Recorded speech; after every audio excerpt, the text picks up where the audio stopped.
seems to me things haven't really changed. They haven't. They've got worse. And they're getting worse because of social media. I sound like I'm painting a bad picture of social media. I talked about this morning as well. And I don't want to paint a bad picture, but the fact is that if you can't handle these things, then that's a problem. That's a problem. That's how I see it. Society can't really handle it. It's all good and well when something's going well for you, but when it's not going well for you, then it becomes the problem, you know. So it can be good and the bad. So I'm just going to tweak your mic a little bit. Because what they were saying is that they really want to succeed, and then when they tell them, you know, there's not enough jobs for everybody, then when they say, actually, you know, you're not one of the successful ones that we're going to keep on at Procter & Gamble, they fall apart. Well, that's the thing. I mean, that's an instant rejection as well, isn't it? And that's, it's so hard. I know. So we're too cotton woolen. We're children, and we're too risk averse. Yeah. So what we're not doing is setting them up for life, which is taking risks all the time. Yeah. And if you're too risk averse, you're not going to take the risks. And when you do, you can't cope with the consequences. Yeah. So we first met last week, and even our first meeting, we had a chat for an hour and 5 minutes in a room, just about social issues, mental health issues, just issues that people are interested in and that apply to your everyday life. Mm-hmm. You know, I wish people would have as much interest in this as they do in politics, openly. I know. Because it's openly, everyone has an opinion on that, but no one has an opinion, and no one. I don't know whether it's not heard as much as politics because it's not in the forefront. It doesn't get covered all the time because it's getting a bit hard wearing, and I think people are sick of this the politics at the minute. But just social issues, especially in young people.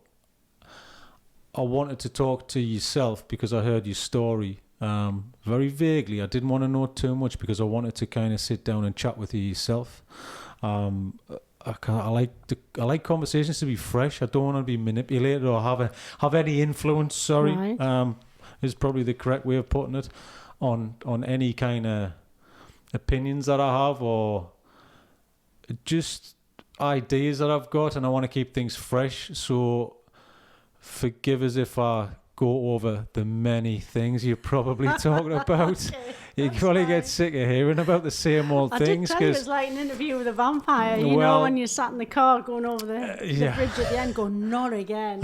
I've only told my story 3 times now, but I will bear with you. Well, I mean, I really just want to... Can we just introduce yourself and what Streetwise is all about? Mm-hmm. And then we'll go from there. Cool. Yeah. So...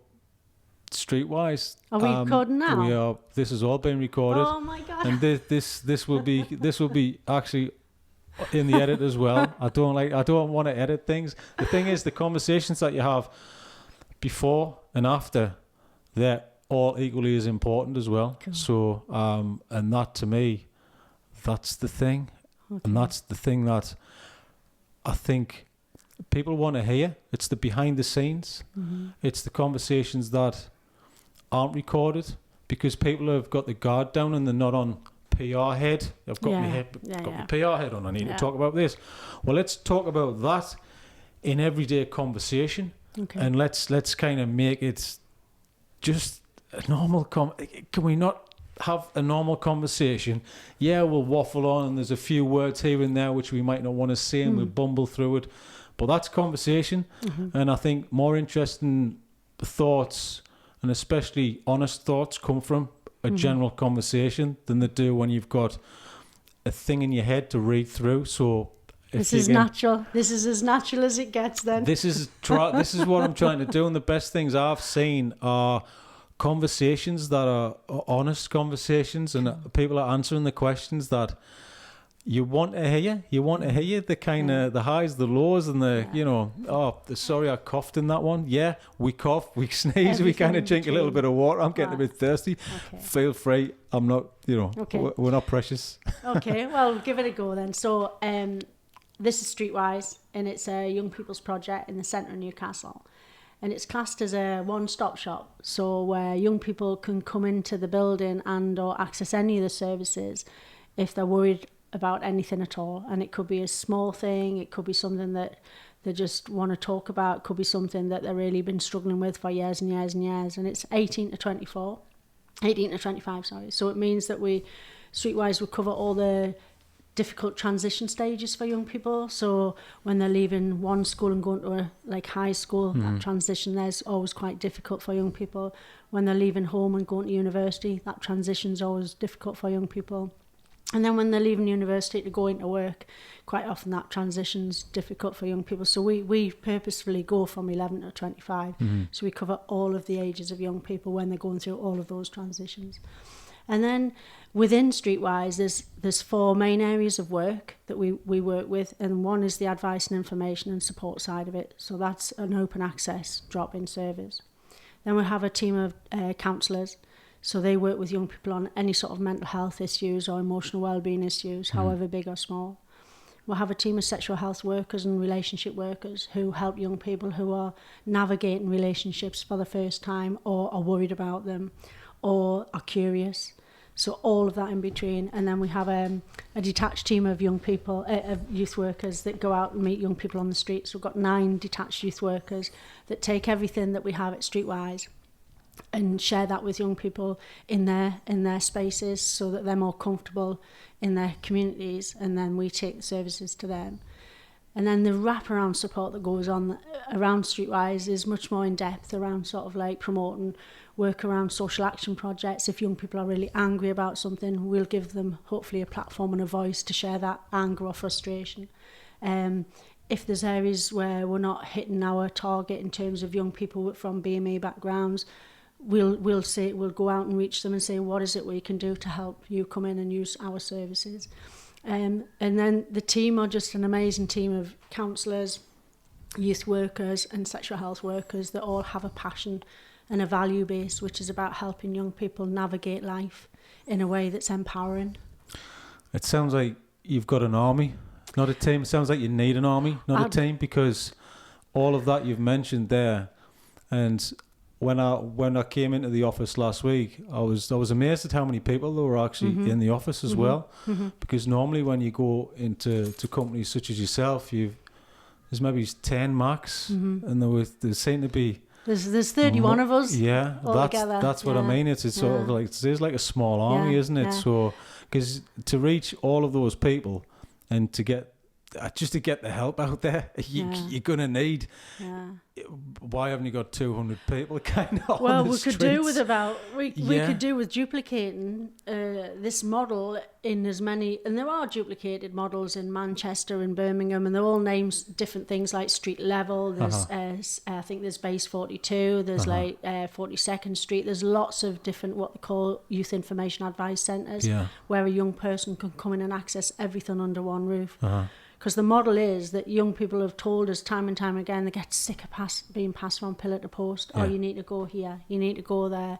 We can't work with you, we'll need to refer you on. And I think that's got to be one of the worst things when you're a young person. I think it's probably one of the worst things in life in general is that waiting. Because obviously we know general practitioner, you go to the doctors, you go and see them, it takes 2 weeks to get in, and then you've got what it's like beat the clock. You've got 8 minutes or something like that per patient. Is it 4? 4 minutes. There per you go. Patient, per patient. So I'm being generous, but that's double the time. 8. So 4 minutes of somebody typing in a computer as you're talking, and they're not even looking at you. No. I mean, what kind of a service is that? But they're under the pressure. You get it. I'm not kind of begrudging old doctors here, but it's the fact that the pressures are put on by numbers and figures and kind of stats and all this kind of thing. But it's nice to know that you guys don't have that, because you can't roll this thing out in 4 minutes. No. It's not possible to sit down and talk to somebody about any issues, because the first thing is trust.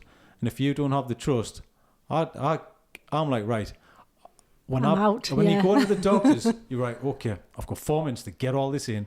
I've already done research online just so I can go in there prepped. And this is me kind of going in there prepped. What do people what do people do? You know, God forbid if you cry or if you have anything else you want to throw in. Yeah, I mean, you know, where's it go from there? And you feel like you're getting pushed out, and you know, they throw a piece of paper in your hand, prescription, and you go, well, you know, what have we achieved here? And you cannot do that with what you're doing. So, I mean, on average, how much time is? I'm guessing you can't say it because there isn't an average time that you're going to spend with anybody. But isn't. You know, it's good that you guys can sit down and spend the time that anybody needs. And I think that's the important thing, because there's some amazing GPs in Newcastle, and I you know, I know quite a few of them with the work that we do. And there's also those GPs that are under pressure. Yeah. They can't allow themselves to ask questions, and this is the thing that young people don't get. Because as an adult, when you go and you formulated your views and your question, you'll go in, I need this because I've got that, and that. Yeah. And we're used to that response. Yeah. But for a young person who doesn't go into a GP and say, I need counselling and I need it in 18 months' time, yeah, you know, what you're going to do between... They haven't got the confidence to articulate what their needs are. Yeah. So they're very off-putting. And it's off-putting going to a GP. So when a young person comes into Streetwise... And this is my value base as an individual working with young people, is they are the most important person in the room. We have to give them absolutely our full attention. We have to give them as long as they need within reason, because there's some young people that will take a lot of time. But we also need to give them something to go away with, feeling that they've been empowered in some way that enables them to feel proud of themselves a little bit and feel heard. And that's the most important thing in life. You just want to feel heard, don't you? Well, it's the weight off the shoulders. Yeah. It's that you're carrying something around which you need to tell. And if your parents aren't there, because you tend not to go to your parents as a teenager, as a kid, because I don't know, I think you're too close to your parents. You need somebody neutral who you can tell everything to, and you're not going to see them the next day. Yeah. So you feel that the judgment's not going to be there, or is he going to pick up this conversation tomorrow when I see him for breakfast, or are they going to mention this every time I walk past them? Because 9 times out of 10 you will, because they're your children, you care about them, so you're always worried about them. So you probably overdo it. And I think there's a lesson to be learned of maybe just stepping back a little bit and just like, you want to say something, but just step back. Yeah. Let them try and figure it out. And maybe just drop some suggestions in there about things now and again, and just go, all right, so how are you doing with the thing? All right, okay, yeah, you know, if you want anything, I'm here. Yeah. But not kind of hammering it down, because, you know, we've all been there. Well, I've been there. I know the whole thing. All my friends have as well. Oh, God, again. Oh, and you tend not to speak to your parents for, like, the whole of your teenage years. You turn into this, and they think that's you. Well, no, it's not. No. You're just losing communication with your family because of the approach that you've been taking. You know, and you're right about it's similar to teachers. You know, teachers are a group of individuals who you go there to learn and to share your learning. Your parents are your parents, who are your closest sort of, like, hopefully your closest love and nurturing sort of support networks. And you don't want to burden one or the other. So quite often young people find it easier to talk to friends or people who they've never, and they don't have to see, like you say, day in, day out. Yeah. Because they can then leave it there, park it, and then get on with some of the other things that make them happy in life. I mean, that's why people see therapists, because they see somebody that they won't see on a daily basis. Yeah. They can tell this stranger all of their kind of deepest thoughts, and then they can walk away being relieved and kind of getting the burden and getting that relief off the tension off the shoulders. For sure. So I mean, that's one of the things I would say to parents, you know, now that you're talking about parents, is like, please don't be too risk averse. You know, let your children try things, let them fail, let them learn through their emotions, let them push through their emotions. Don't deny them their emotions, because you need these through life. But just don't be on their case all the time, but be caring and keep a door open. But keep your boundaries firm. Don't, you know, one of the things that we're really worried about is that parents have let those boundaries relax too much. So instead of just keeping them firm, you know, they've said, oh, what's the easy way out? That actually creates its own problems in the long run, because an easy way out is just, let Jimmy or James or Josephine do that. It won't harm. But children need boundaries because they need to push against them to know where they stand. Yeah. And we need to keep those boundaries firm but fair and explained. Yeah. And that's one of our concerns as youth workers and adults working with young people, is that, parents need support to keep those boundaries in place, because young people are coming in not knowing what they're pushing and what they're not pushing. So it's really important as you're growing up to know what's right and wrong, or what's dangerous, what's not dangerous, what's risky, what's not risky. Yeah. So too many parents are just leaving it for the children to decide. You can't have a 5 and 6 year old deciding what you're going to buy in your shopping each week. It should be, that's the parent's job to do that. And that's what I'm saying about emotions. Let young people trial and push through these emotions, knowing that there's a safe pair of hands with their parents behind. Not, like you say, quizzing them every day, how was school, what was happening. Just say, if you've got anything that's worrying you, you can come to me, or I can help you find someone. Because for me, that's probably the other side of the parenting that you're talking about, is the kind of always being on top of them.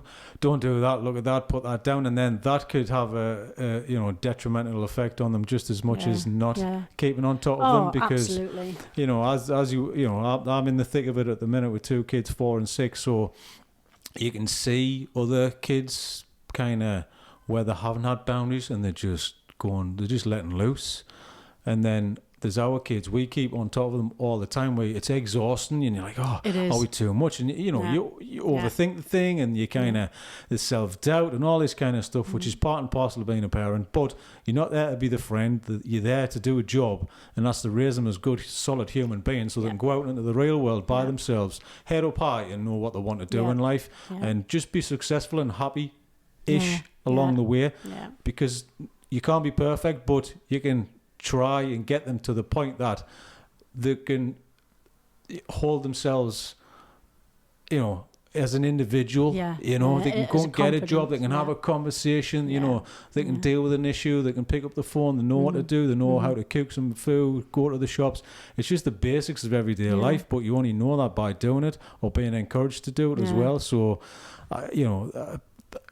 flying off the complete wrong end of the stick. But no, that's what you're saying about skills for life.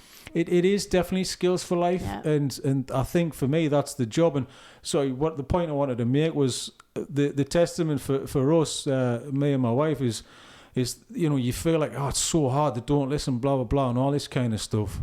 And then when they're in other people's company or at school, they're as good as gold. And I think that to me is right. So I think we've done our job well, because when you're not there, then they can behave and they can be civil and polite.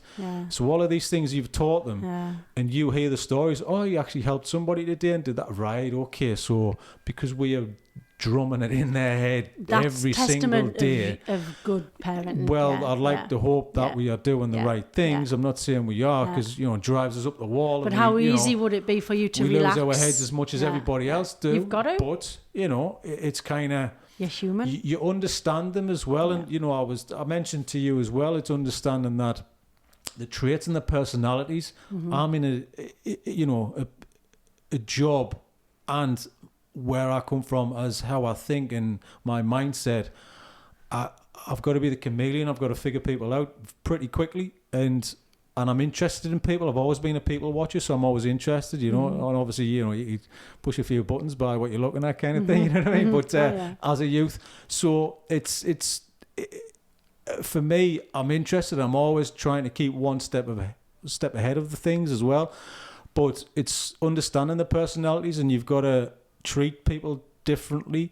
One child to be different to the next one. And as I mentioned, the addiction and the addictive personality, which I have as well, I see that in my little boy. So I'm aware of it, and I know that he needs to be really just kind of guided along the way a little bit more than my other child, because I don't want him to go down the wrong path with that addictive personality, but you can kind of channel it into things that you can do positively, so getting away from the addiction. Even for me, you've got an addictive personality, you can't get rid of it, you just have to manage it in the best way you can. Absolutely, yeah. And I think that's the thing that ours as youth workers and like you say, as people who are curious about people, for me, it's looking behind the behaviour. What's triggering the way a person behaves, and a person walks, talks, laughs, jokes, looks at things, unpicks things. It's like what's behind that, and is it a curiosity? Is it an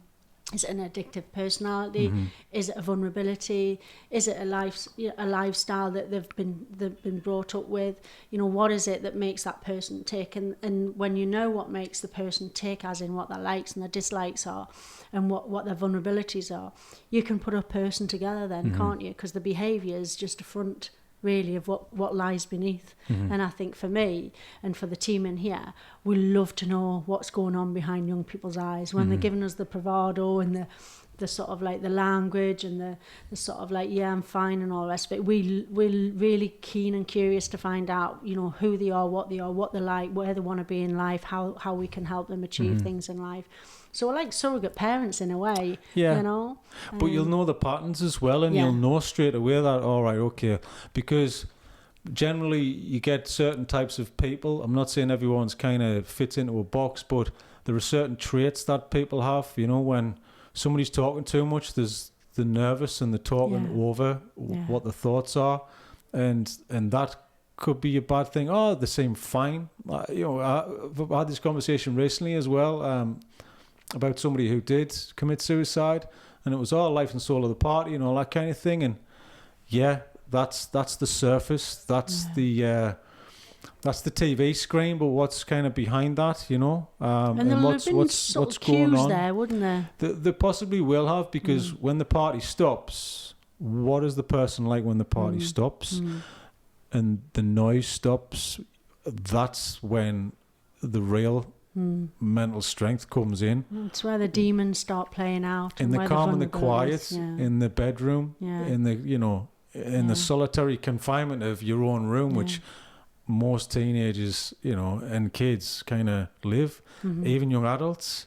You know, if they, you know, you're working in a job and you're not doing what you want and it's not going your way, and you see you've got this device at the end of your arm, and it tells you that everybody else's life is better than yours. I mean, how do you handle that? I mean, that's the biggest thing that we would say that young people are struggling with, is this FOMO, fear of missing out, and that everyone's presenting that life's a joy and wonderful, and look at me, look at my, you know, whether it's makeup, whether it's, you know, what I'm wearing, where I'm going, who I'm with, all that look at me is very much an outside perspective.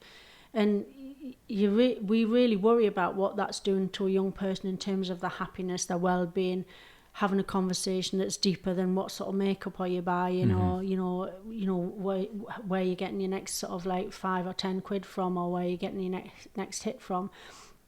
And I think one of the things that we really find that's interesting when young people come in here is that as soon as you're not bothered by that, and as soon as you start talking to them about, well, you know, how did you get on at school? What's your family like? You know, where do you enjoy spending most of your time? And you're interested and curious about the young person, then the young person comes out. It's like a flower. It's like a bud that's been kept really tight. And then as soon as you say, I'm really interested in sort of like where your mind is and what's happening. I had a young person that came in probably about 2 or 3 weeks ago, and you won't mind me saying this, he just walked all the way from Lindisfarne back to Newcastle, 14 miles with his mate, because he'd had a gig on stage at the Lindisfarne Festival, and they missed the bus coming back. And I overheard him when I was down at the drop-in, just giving a key to one of the nurses, saying, I walked 14 miles. And I just went, you've just walked 14 miles? So he lifted his head, I said, so I started a conversation. I said, where did you walk 14 miles? He said, that's really impressive. He went, it wasn't impressive at the time. He says, it was blowing a gale, blah, blah, blah. I says, well, what were you doing? And then he was like, it was my first gig at rap. And I went, how was that? Yeah. And then he was like, he just came out of himself and he said, that's his passion. That's so his it comes passion. Out. Yeah. And he just opened up like a wonderful individual. But he said, you know, I'm a rough diamond. I've not always been like this, and my life was this, and this happened to me, and that happened to me. And he told me what had gone on in his life. And I said, well, you must be really proud of yourself having done that and having 5,000, 10,000 people in your audience. And he said it was the best thing that had ever happened to him.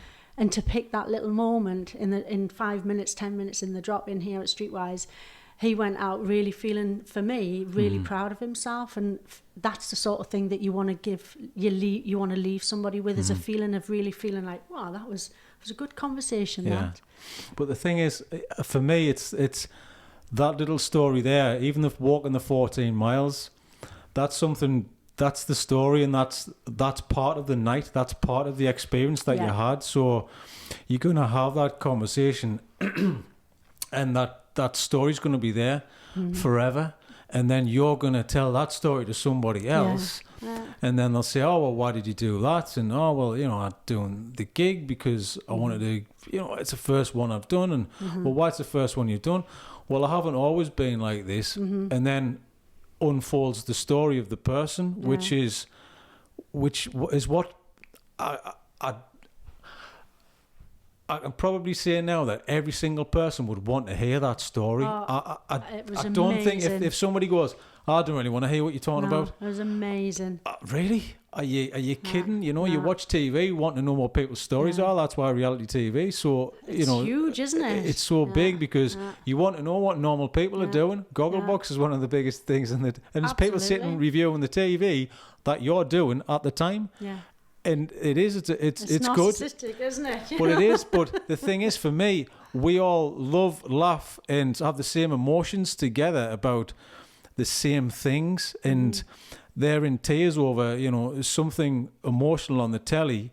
Usually, it's a young child winning a singing contest or something like that. But everyone's kind of having the same emotion about the whole thing. So is that's being a human. Well, do you know what I mean? You can't born really, to be you can't make that. Group animals, aren't we? Yeah. We're born in a hunter-gathering sort of like early man and early woman was all about connecting and being in a group and communicating in a group.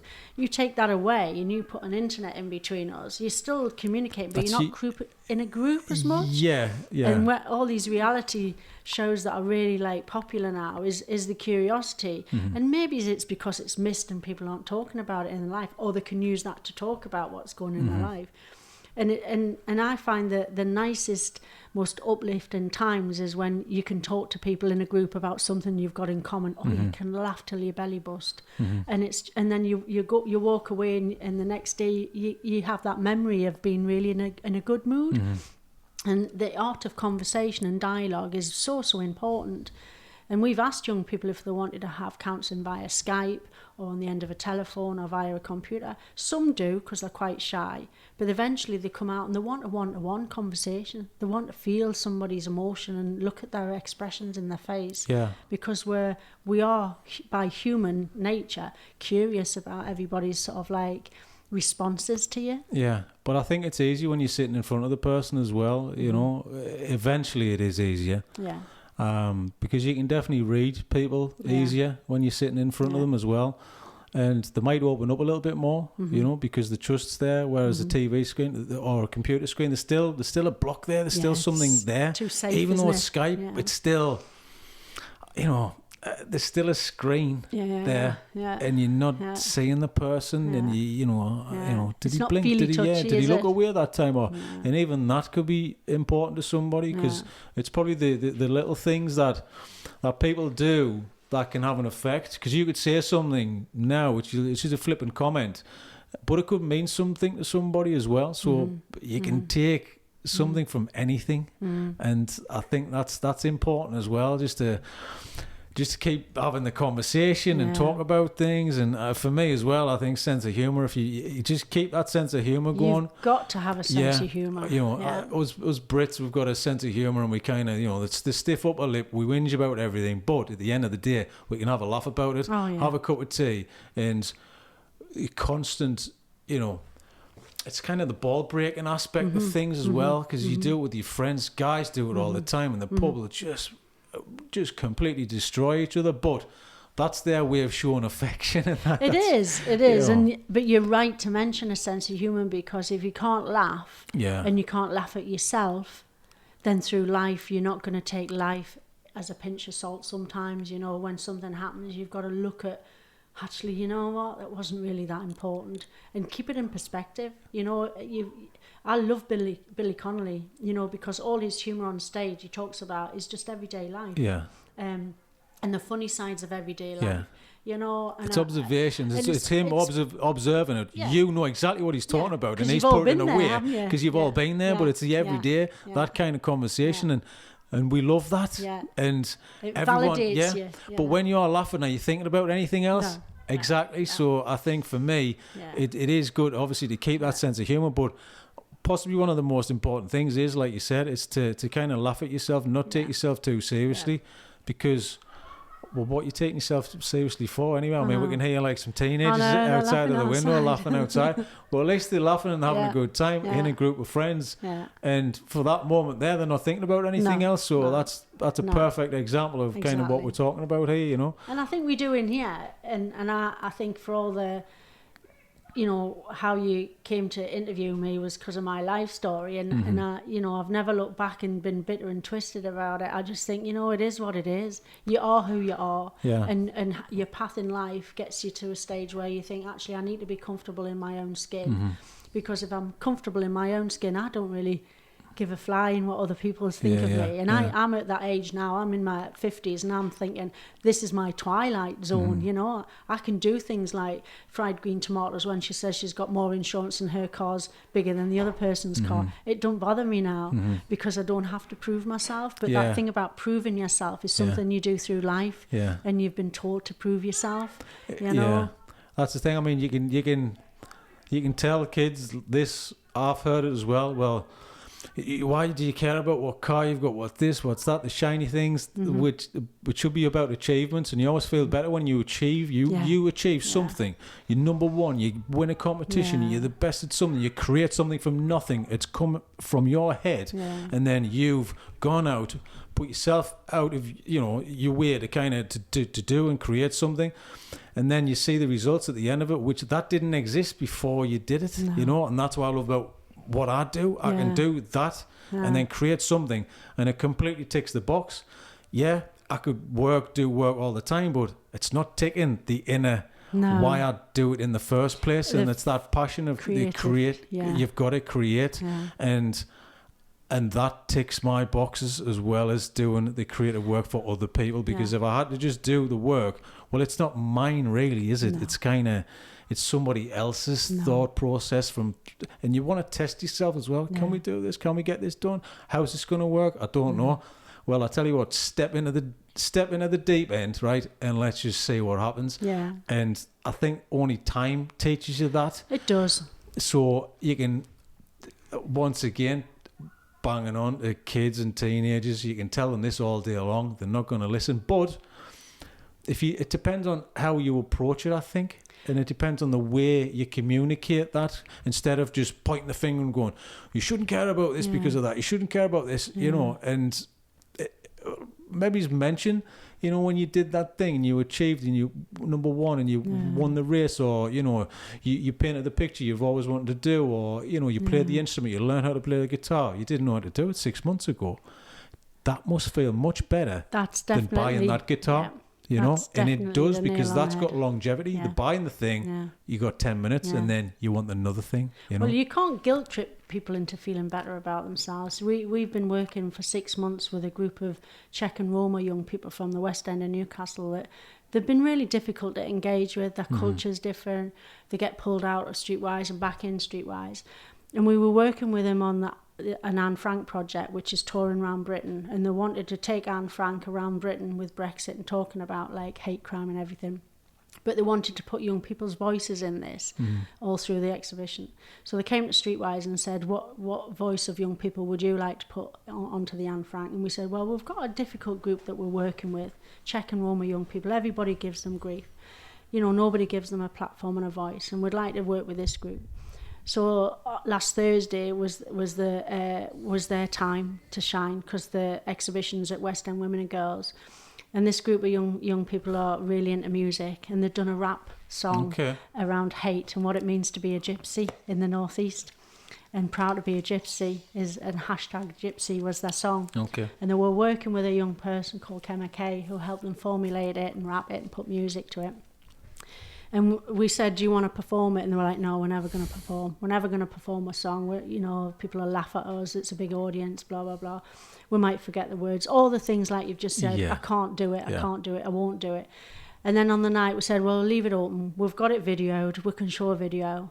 Wouldn't be the same as you performing, but you've done an amazing sort of like journey so far. And they turned up on the night, and they turned up with like their friends as well. So the first two rows of seats was all of our young people and their mates behind going, you'll be all right. And then they had to sit through half of the speeches and the talks, and then they got up and they did their rap song, and it was amazing. And you could see that they were humble and really sort of like quite anxious about it. But when they did it, they sat down and you could see their shoulders just dropping. And afterwards, they were just buzzing, absolutely buzzing. So exactly what you've just said, they've lived and felt and breathed that experience. Yeah. So when they came on the Friday night back here to their Friday night group, it was just all talk about what went wrong, where the mics were, who sang what. I forgot my words. Yeah. But the whole conversation was about the experience. Yeah. But they've actually been handheld through learning that experience, and they've achieved their winning race or their winning performance. And it's just such a lovely thing to witness, because you see them grow in their own skin, and then you can remind them that they can do this the next time, and that's what's important. Well, yeah, because they didn't want to do it, and they've done it once now, so you can do it again, and you know that. So if you apply that to everything else that you're going to want to do, then you know you can do it. And why we hold ourselves back, I really don't understand why. Is it a chemical reaction in the brain? I don't understand, because it's got to be a chemical reaction in the brain, hasn't it? Because you live your life. It's either you've got too much of one thing and not enough of the other. But I don't know. It's just that's a perfect example of that, because you can tell other people that story and that example, and then at least that story's in their head, and then they can think about that, and then they can possibly apply that to their lives as well. But that's the thing, and you're talking about, what went wrong, you were off mic and this and this and this, because you want to make it better next time, and you want to be perfect, but at least you managed it and you handled it at the time, and that's the learning curve there, is how you handle the moment, and can you get through this moment? And they were brilliant, and what's really nice about sort of like my role is that I put me to one side. I'm a conduit for their learning, and that's how I see it. And the next day I was doing an interview for City of Dreams, which is where all the big theatres and the sort of like the Royal Theatre, the Sage, Theatre Royal, the Sage, Gilbenkian, all the sort of like different outlets in the city that are cultural have come together for 10 years, a 10-year strategy to support more young people coming into the venues. And what we said at the outset is you're going to have to change what you put on in your venues if you want the footfall of young people. You need to listen to them. You need to put their music on. Yeah. And you need to give them more concessions. If you want them to be your future, sort of like visitors, you really need to engage with them, because they have to feel that there's something in it for them. So I was doing an interview to say why it's important to get our young people from the suburbs and some of the like rural areas and the sort of like hard to reach areas into cultural venues, because they would never normally go. They would never approach these venues. And I said, if you put a performance on that they want to hear and watch and see, or actually they could perform for you. So Northern Stage have opened their doors and allowed young people and supported young people to come and perform on stage, and they get such a buzz from it. So in the interview the next day after the Anne Frank interview, Anne Frank performance, I said, Ben asked me, he said, what were you doing yesterday? I said, I was at the Anne Frank, sort of like launch. And I said, a group of our young people were performing. He went, we've got a slot at the Sage. Do you think they would come and perform at the Stage? And I was talking before about things happen for reasons, and your paths cross for reasons, and it's your job to make the connections, or my job to make the connections. I said, I think they would perform at the Sage in a slot that's about sort of like bringing the cultural diversity together. So that was the Wednesday was the launch. The Thursday I met Ben, and the Friday the young people came back in, like I was telling you, on the night time, we're buzzing about it. And I went downstairs and I saw them, and I said, and I could hear all the conversation. I said, do you want to do it again? They were like, yeah, I would want to do it again. I says, do you want to do it at this age? And went, oh, that's never going to happen. Well, it's going to happen. And they were like, honestly, I couldn't get them off the ceiling. But where would you have somebody as an adult who would be looking at all those opportunities for young people to, like you say, to feel and breathe and hone in their skills and have that experience? So they're going to be performing at the Sage on the 9th of November. Oh, that's brilliant. And I love that. For me, that's what makes my job worthwhile. It's not all the hours I spend fundraising, which is a nightmare. It's the buzz that I get off the young people. And their buzz is infectious. And it's a shame that people don't give them that credit of creativity and ability and support, and they need to look behind the young person to see what makes them tick. And for me, you can't bottle that. It's priceless. It's they've had the chance to do that, and you've managed to kind of make that happen kind of thing, and then another door's opened. So that's the thing for me, you kind of just do it and then the doors will open. If you want to do it, why don't you just do it, see where it goes, try it, why not? And the conversation that we had kind of off mic, it just about things happening for a reason, that I'm a little bit on the fence. I don't know whether it does or it doesn't, but for me it's using the opportunity when it arises.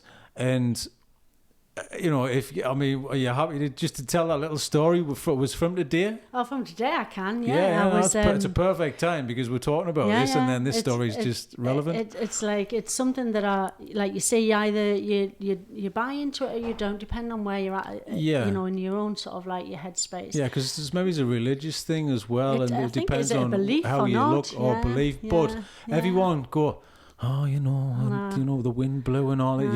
It's that kind of thing. But it just happens. We like to feel that there's something else, and there's something out there, universe out there that's like listening to you. There's energy or whatever it is. I still think people will go, no, don't be daft. Yeah, but last week when you were drunk, you mentioned something completely. So everyone has. I totally get it. That thought process, even though you don't want to admit it, I think you've thought about it. And especially when you're thinking like deja vu as well, that kind of thing. Sure, I've had dreams and it's kind of happened. I'm like, I dreamt this 2 weeks ago in this scenario, not in the same thing, but it's a similar guise as what I dreamt. Like you've been there before, or something's happened before. But you're like, I dreamt about this kind of scenario where you'd have to be working around this thing, and then it was this scenario. It was very much similar to what I'm hearing now, and it's a strange thing. But sorry, I really interrupted. So for me, it's like sometimes you just go through your day and you don't listen to any like vibes or any cues or what have you. But but other times I feel like things do cross your path for a reason, and you've got to pick up on it. So today, for example, I had like half an hour before this interview to go out and get a new sort of like cover for my iPhone because my cover had come off. So I went into the Apple shop and I said, I need a new screen cover. Can you do it within 10 minutes? He was like, I'll get a guy out the back to come and do it for you. I said, oh, I really appreciate that. So this guy came out the back and he said, oh, you Mandy? I went, yeah, I am. He says, oh, I'll put you, what sort of iPhone you have, blah, blah, blah. And he looked down and I had me ID on us, and he went, oh, he says, you're from Streetwise? And I was like, yeah, from Streetwise. And he said, I used to work at Newcastle alongside Streetwise a good few years ago. So we ended up having a conversation about his job as a sexual health worker, wanting to be a nurse, and then went into university and then couldn't get a placement, so he's done full circle. But he misses it, and I said to him, well, we're recruiting at the minute, and if you're interested in being a sessional worker or coming back into this field of work, I says, just drop me an email, and I said, I'll send you an application out. I says, no promises, but... And he was absolutely delighted, and he was like, this is meant to be. And it couldn't have come at the right time. And I said, well, we were meant to have this conversation. And he said, we definitely were. He says, because I never normally come out the back. I'm always in the back doing the tech stuff at the back. He says, and they brought me out in the front. He says, because we're really busy, because obviously it's half term in Gateshead. And he said, we wouldn't have normally have had this conversation. And he said, and I'm going to drop you an email and get an application form and get myself back into my passion. Now, for me, that's something that you just go, wow, that happened for a reason. We were meant to have that conversation at that time. And I think that's how I look at life. I look at life thinking things will happen if they need to happen. If they don't happen, they're not meant to be. And things like, I say, I wish I could win the lottery, and make choices. But actually, I've won the lottery 7 times because I've actually had massive big lottery funding for all the projects that I've worked for. So I think actually what you're saying, Mandy, you've won the lottery in a different way. You've won it to actually invest in young people, because for me, that money, if I won the lottery, I would invest in young people anyway. I would make sure Streetwise is okay, as well as family. But you look up to the sky, don't you? Go, come on, you can do this. Or if you've got a bet on, you go, go on, you can win this. Or you're speaking to another person or another being or another part of yourself, aren't you, to do it. It's strange how people look up to the sky and think they're going to get help from up there. Yeah.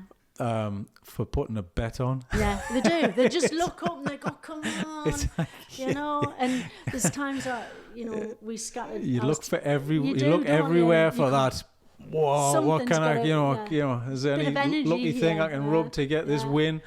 And it's crazy, but it's bonkers. It is bonkers because, you know, it's just how you think, and it's possibly, if we never talked about that or be brought up with our parents saying like superstitions and look and don't do this, don't put a hat in the bed, you know, don't open a brolly inside. I'm just like, I'll open the brolly all day inside just because you said it. I'm like, why? I know my mum mentioned it as well. Bird flew in the house when I was a teenager. Like, oh, she completely freaked out. And I'm like, it's a bird. I'll go and get it and I'll go and take it outside. What's, you know, the world's not going to end because a bird flew in the house. It's just one of those things. It's a good story. But you know how all these superstitions came about is because when we didn't have the written word, the stories were passed down through the verbal, the spoken word. And then storytelling was a massive thing before the written word. So consequences like that when a blackbird or a cat walked in front of you and Johnny died, you know. Yeah. They're just sort of like, you know, they're wives' tales and storytelling, but they might have happened 2 or 3 times, so it then gathers momentum. Yeah. So I still put an umbrella up, but I still feel guilty about putting it up in the house. You've got to close your eyes when you do it. Shoes on, you know, on the table. I'm like, would I put them on? No, I'll just not risk it, because life's just not worth the risk, is it? Well, so I do things like that still. Well, it is one of those, but it's the thing is we're laughing about it, and it's one of the, if you've got that opinion, I've got this opinion, but we can still have a laugh. Absolutely. About each person's side of their opinion, and I think if you did that more often, I don't think we'll be in this pickle that we're in at the moment, especially with politics as well. You know, it gets to a point where, you know, it just takes one person to, you know, shoot a flare in the air for chaos to ensue and everything to kick off. And this is how kind of riots happen because of, you know, actions, and it's just, and people follow suit as well. But one person does it. It's like, you know, when you're driving down a motorway, one person's gone on the bus lane. Oh, there's another person going on the bus lane. Everybody's going on the bus lane now. Just because that one person did it, people tend to want to follow that as well. But that can be much of a bigger issue than not, because if you're following, you become the sheep, and possibly for, you know, back to the social thing as well, and not being an individual. You see, kids want the trainers that the friends have got, and I mean that must be a massive thing that you guys kind of come across as well. It is a huge pressure, sort of like how to look, what to dress in, and then what your friends are sort of putting your pressure on for you to buy, and it's like, I think it takes a real strong individual young person to step out of that, because it's so, you do want to be part of a group. You know, we've got so many groups that we belong to. It's about feeling like you're part of a community, and your community as a young person is your community of friendships. So to step outside of that is quite hard. It is when you're that age as well, because if you step out and you become an individual, you're just going to get a barrage of abuse from the groups out there. So you feel you've got to keep people happy. But when you get older, that being an individual has helped you along the way, because you'll set up your own business because you're not bothered. You'll do what you want to do because you're not bothered. And that kind of individuality is the music. It does happen kind of. It's usually you're influenced by music and your tastes and things. You can't. You don't like. You just like things, you know. It's in you because I like this song. I don't like that song, and fair enough. Have you never thought that you're just joining a different group? So you possibly are, but you're going down a group that is much more for you, because of your personality. But your group might not exist in the world that you're living in.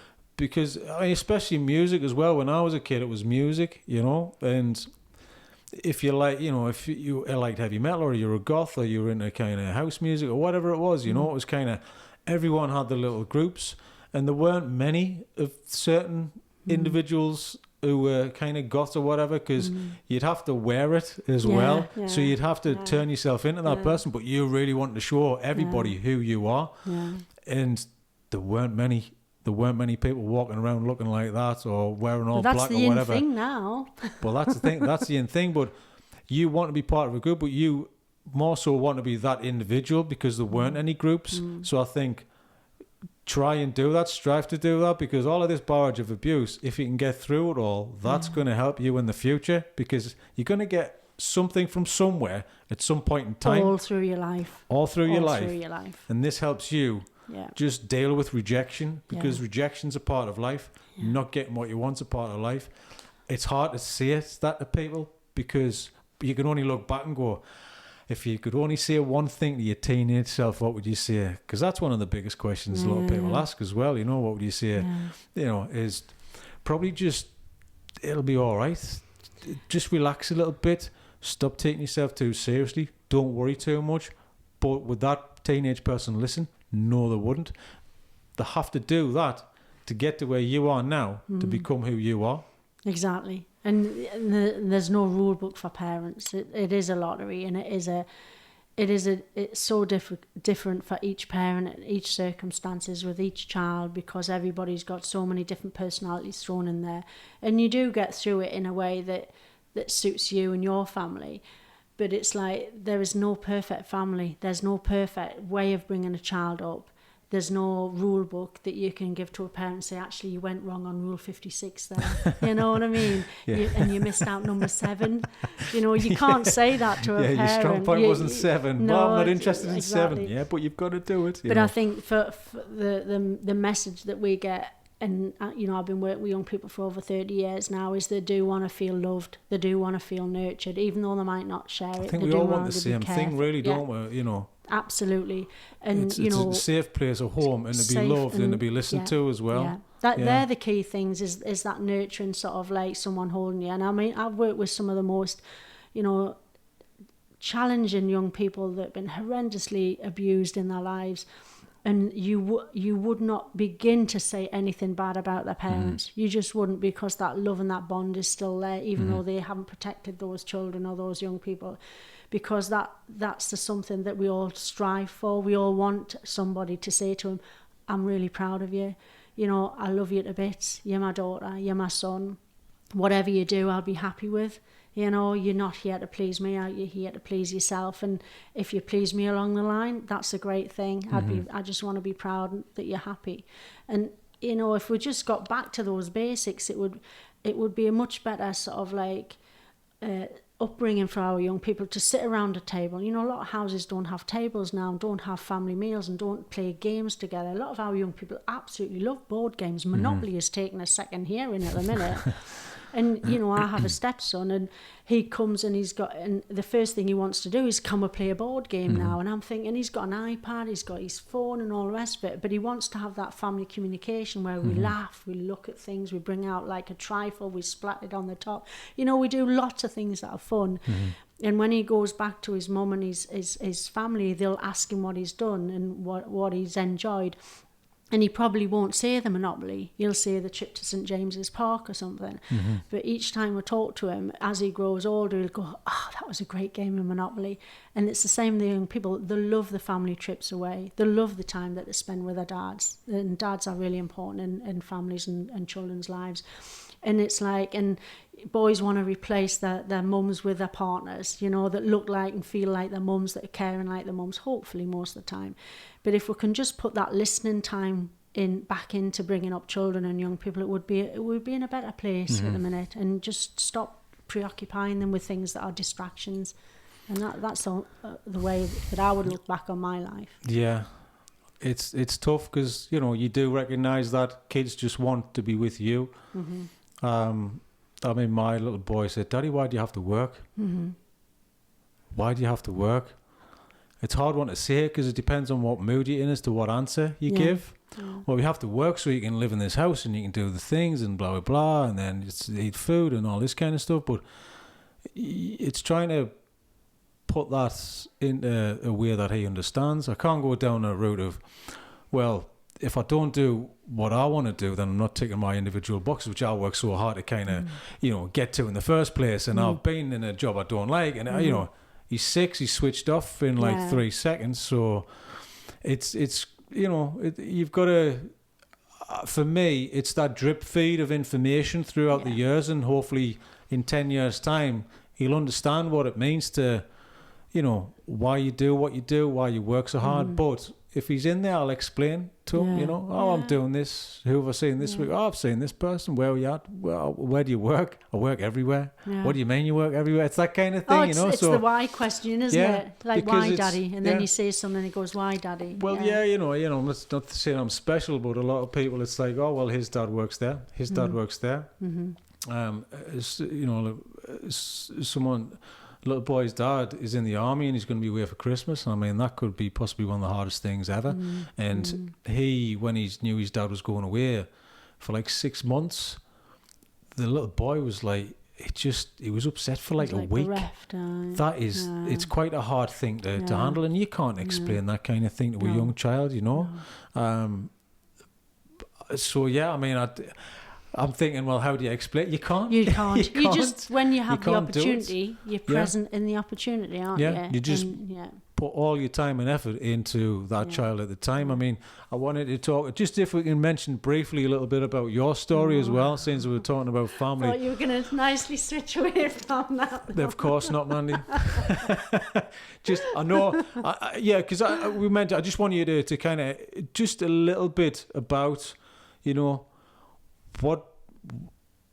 what brought you to this point now, running Streetwise, and it is because of your path. So a little bit about your path, and so I'll give briefly, you a little bit I know, briefly, because it's a podcast in itself about your life. So, and I'm sure people, if they want to know, they can look it up. There's a good Northeast Times article about it as well, which I know you said was probably the first time that you opened up about, because you are all about helping other people.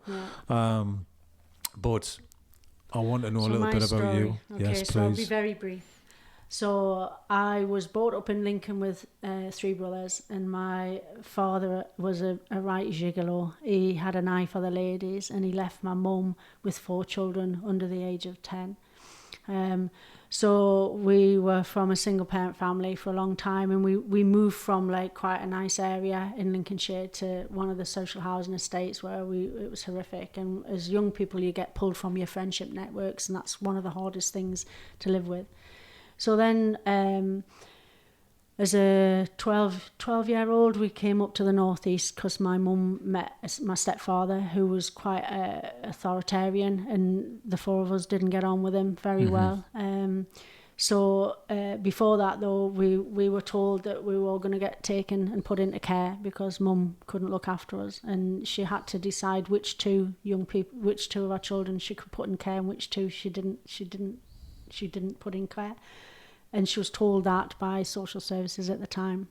So she couldn't do it. It's a bit like Sophie's Choice, isn't it? Which 2 of your children do you put in care? And I was the only girl. So she said she wasn't going to do that. So she met my stepfather, came up to Newcastle for a new start. I was horrifically bullied when I came up to Newcastle, the same as my friends.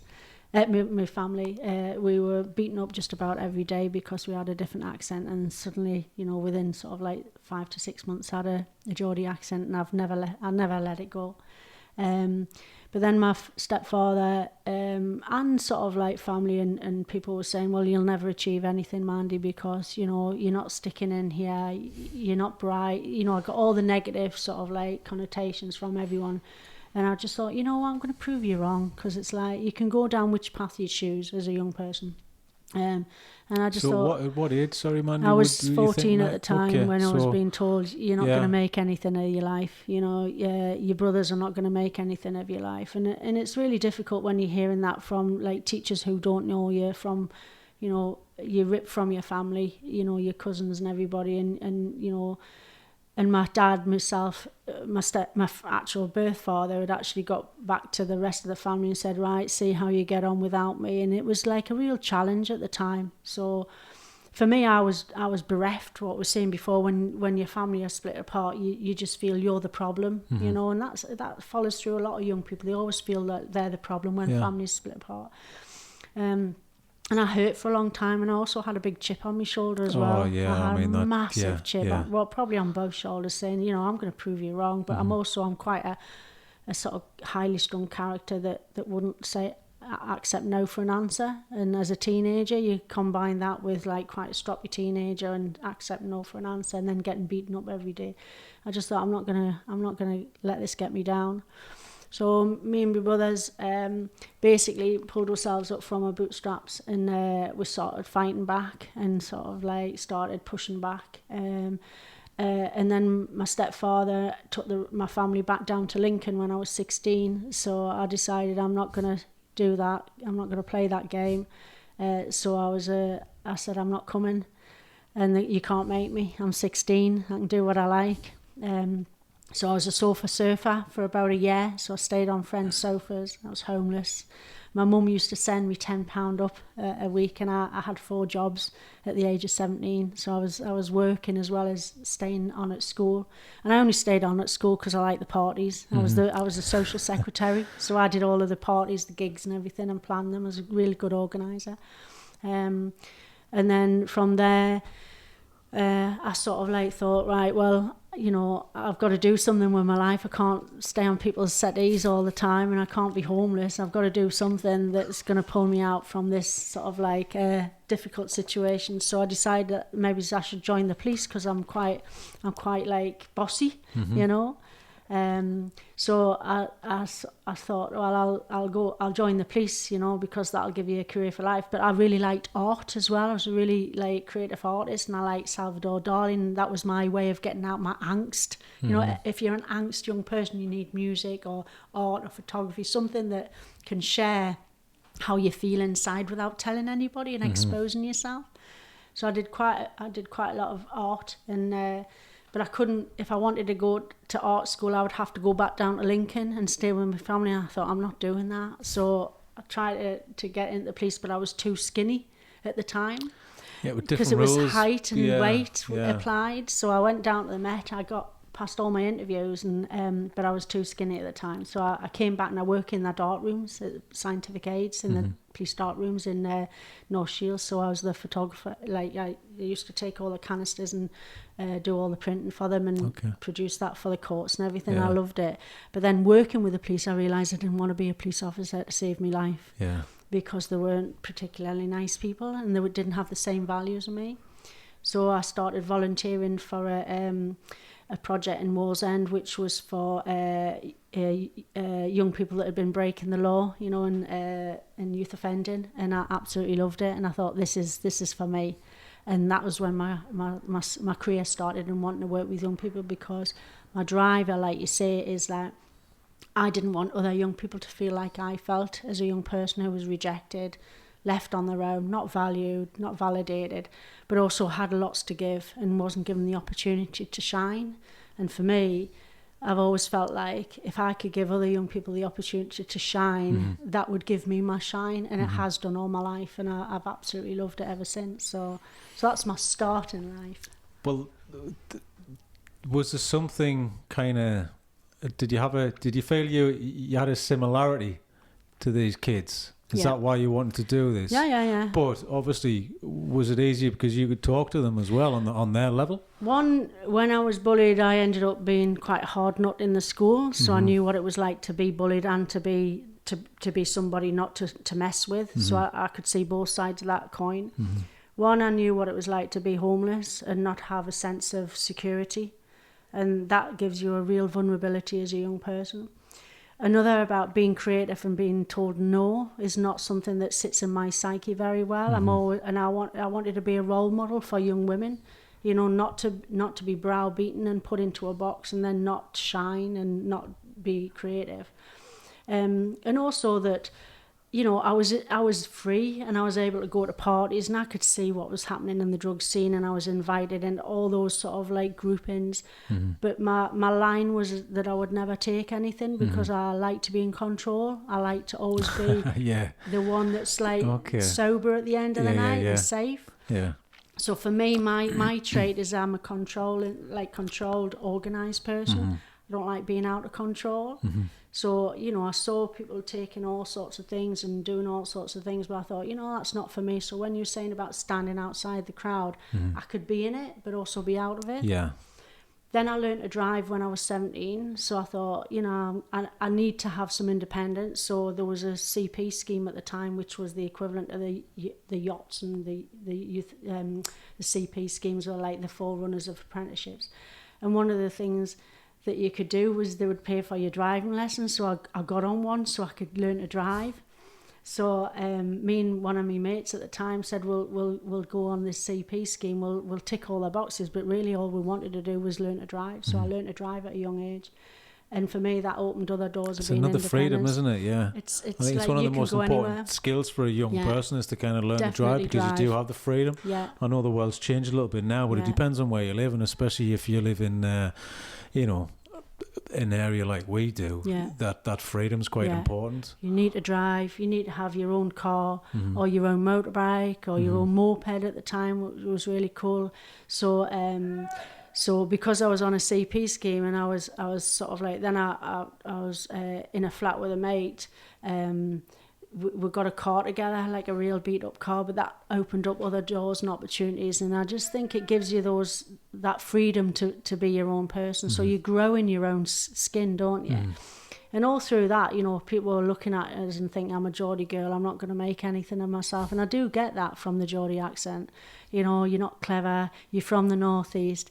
What can you tell me I'm from, you know, such and such an area? And I've had that all my life a lot of the time.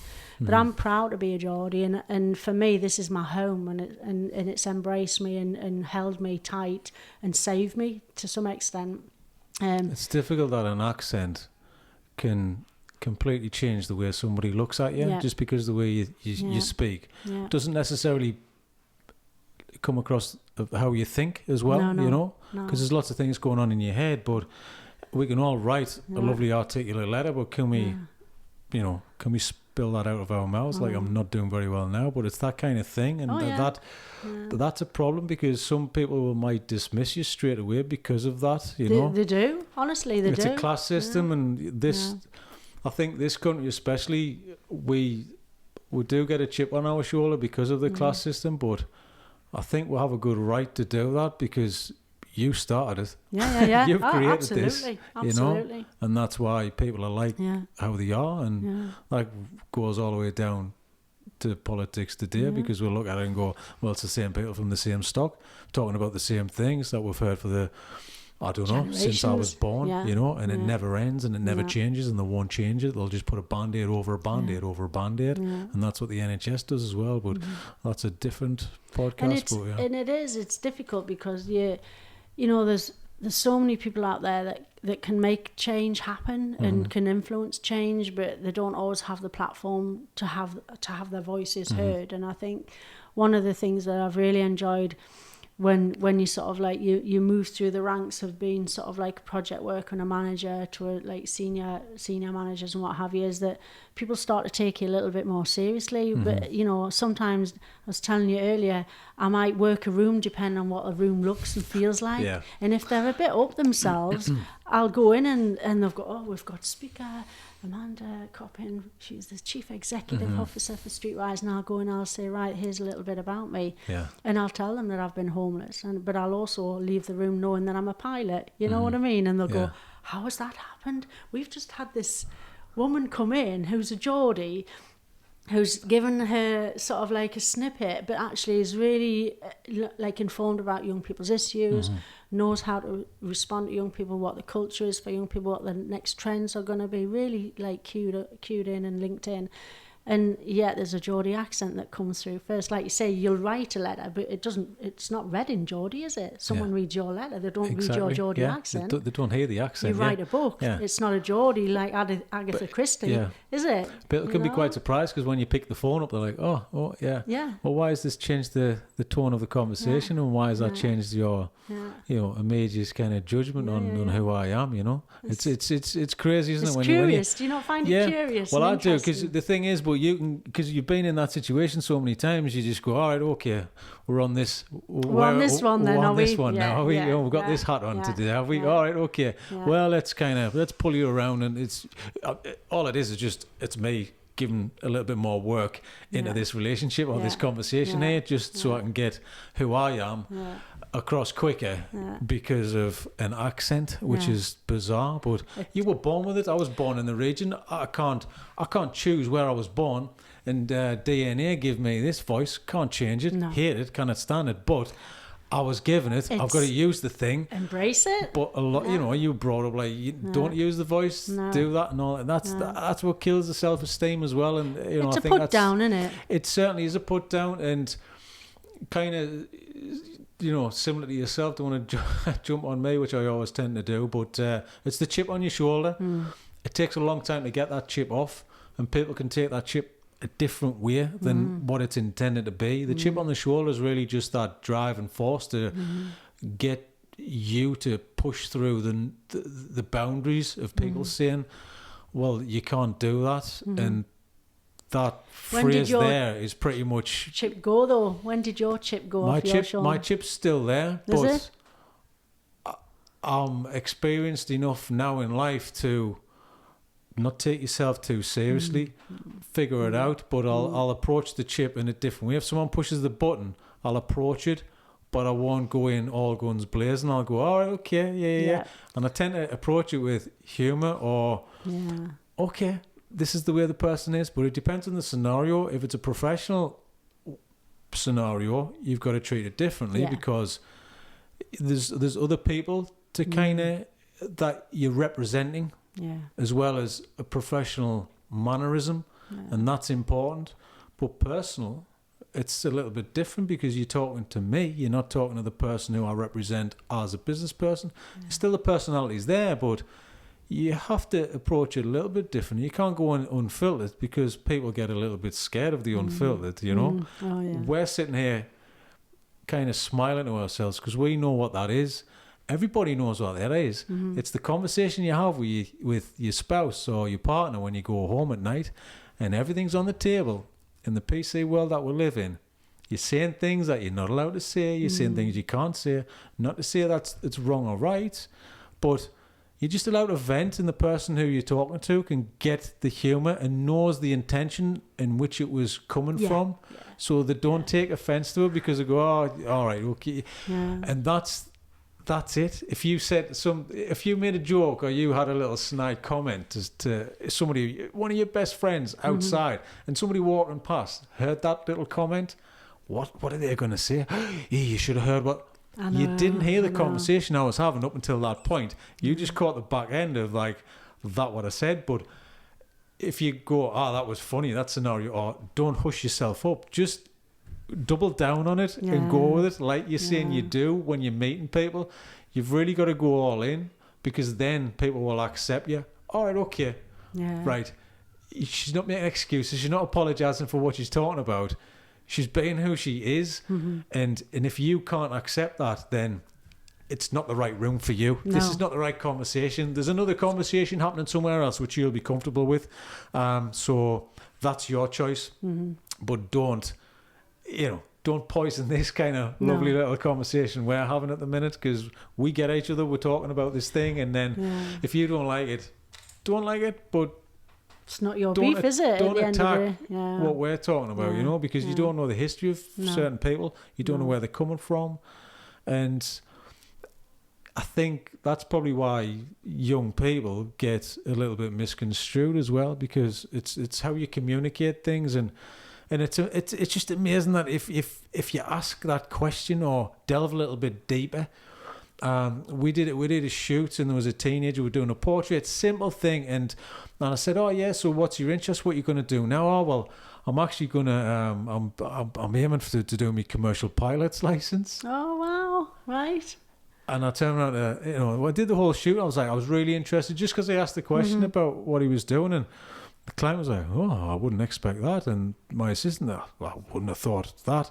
Exactly. We all weren't thinking that. No. But you just delved a little bit deeper, and then you're going, and that's changed the whole perception of who you think this person is now. It does, doesn't it? In one thing. Yeah. And that's exactly the same as yourself with the pilot's license. So I want to go a little bit into that, because it's because of this, don't tell me I can't. And that chip on your shoulder put you in that aeroplane.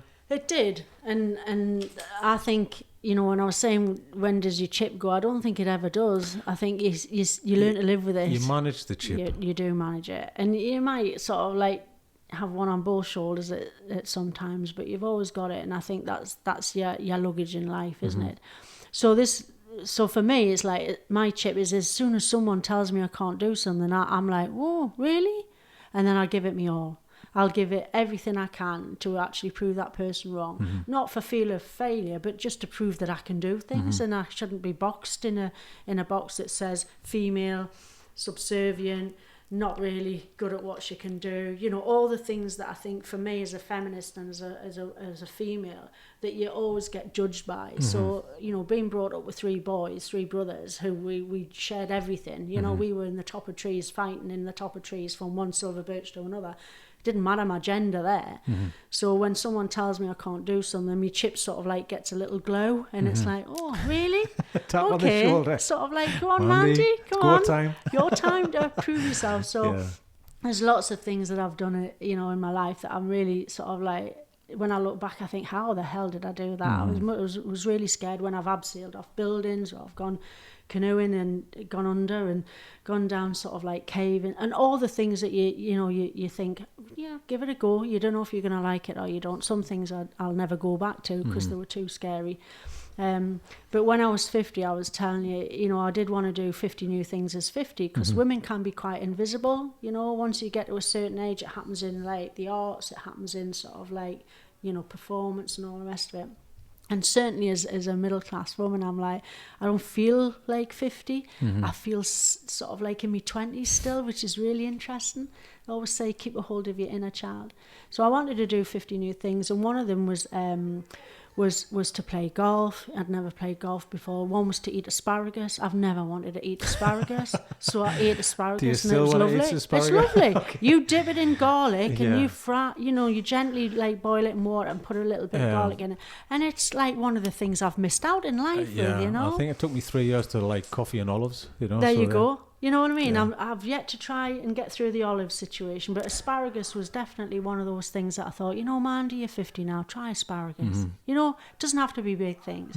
I bought a pair of curtains that I paid more than 50 quid for. There was lots of things that I did at 50. I designed my own tattoo. Yeah. So I got my own tattoo designed. And what is the tattoo? And it's a symbol of a music symbol with a cat. So it's designed like the cat goes up into a semi-clef, which is really good. So I designed that, and I researched a tattooist who was really a fine sort of like tattooist. And I went clubbing in Ibiza with my sister. We left everybody behind. So there's lots of things I did at 50. And one of the things I went on a trial flight with my new partner. And he was like, have you ever been up in a microlight? And I went, no, I haven't. I don't mind flying. I like flying. I jump on a plane. I love the window seat. And he was saying, well, just see how you get on. So I went up in the plane, and it was a microlight. So it's a big flex wing with a little pod underneath. So you fly it with a bar in front of you. And then I went into a little aeroplane afterwards, and I was like, no, I don't like the little one. I like the flex wing. And then I thought, this is something I could do. And then I went to an airfield and I said, I want to learn to fly. And they were like, well, women don't fly flex wings. You're not strong enough to fly a flex wing. And it's like, that chip glowed on my shoulder. And I was like, don't tell me I can't do this, because you're going to bring out the beast in me. Yeah. And the challenge was there, and the owner of the airfield said, well, you know, if you do want to learn to fly, I'll do it for this amount. And I got a really knocked down bargain, and I was like, right, I'm going to learn to fly. And then I overheard a couple of the guys saying, she's never going to pass her pilot's license, and that was just red rag to a bull. And I just thought, you know what, this is really going to raise my game now. Not only when I'm pushing myself through the pain barrier, I was also thinking, right, I really do have to prove myself at something that's really quite challenging at a 50-year-old. But a year and a bit later, I got my pilot's license, and I passed all my 5 exams, and I have my own plane, and I fly a plane now. And when I say that to people, and I say, you know, I fly my own plane, it's hanging in Carlisle, and I'll fly when the weather's nice, and I'll fly over Scotland or the Lake Districts or over the East Coast, and it's beautiful. People just like they look at me with the head to one side, and they try and weigh you up with a Geordie accent, a female, and a pilot, and it just doesn't sit in the right sort of like way, does it?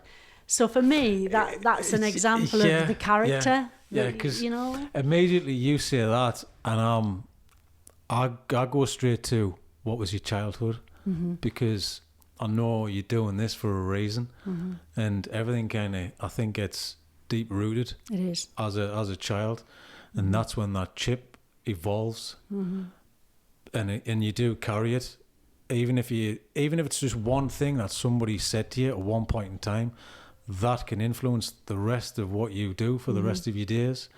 And that to me is fascinating, because it's like, you do this and you do that, okay, sense of humor, all right, okay, I want to know more about this person, and I'm fascinated about that. And you kind of just get a sense of, yeah, this is the reason why. There's always a reason why, and it's fascinating to find out the reason why and to know the reasons why. And it's just for me, if you can hear a lot of people's stories, and it just got to make you feel better and go, actually, if you're feeling down, then this could possibly help you.